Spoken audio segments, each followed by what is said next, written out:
লক্ষ্য করেন তো আপনি স্ক্রিনে থাকা ফলটি চিনতে পারেন কিনা। কিছুদিন পূর্বে, মাত্র 7 দিন পূর্বে ওই ফলটি বাজারে ছিল সেই চড়া দাম, 700-800 টাকা করে প্রতি পিস কেনা লাগত।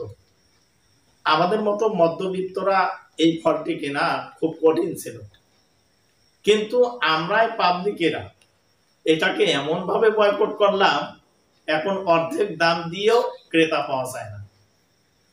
আমাদের এই বয়কটের ডাকের কারণে আজকে সেটার দাম চলে এসেছে 100 টাকা পিস, যেটা 700-800 ছিল সেটা আজকে 100।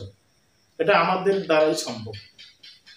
যাদের কিনে খাওয়ার শক্তি সামর্থ্য ছিল না, আজকে আপনার আমার এই বয়কটের ডাকের কারণে তাদেরও কিনে খাওয়ার সামর্থ্য হয়েছে।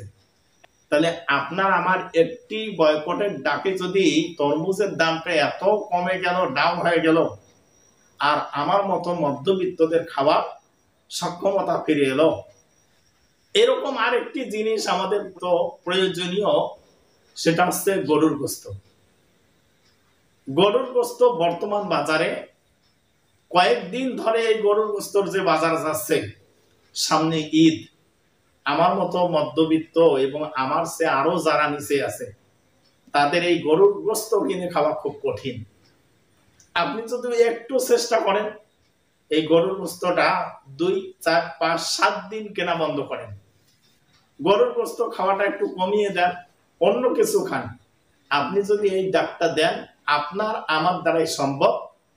আজকে বাজারের অবস্থা অনুযায়ী গরুর গোস্ত কিনে খাওয়া আমাদের জন্য খুব কঠিন হয়ে গেছে।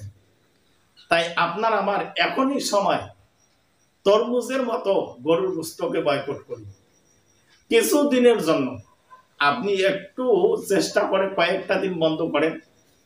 আপনার টাকা আছে বলে আপনি কিনে খাচ্ছেন, যারা গরিব মানুষ তারা পাচ্ছে না। তারা এই কয়েকটা দিন আপনার না কেনার কারণে যখন এটাকে বাজারটা যখন ডাউন হয়ে যাবে, তখন ওই ব্যক্তির কিনে খাওয়া সামর্থ্য আসবে।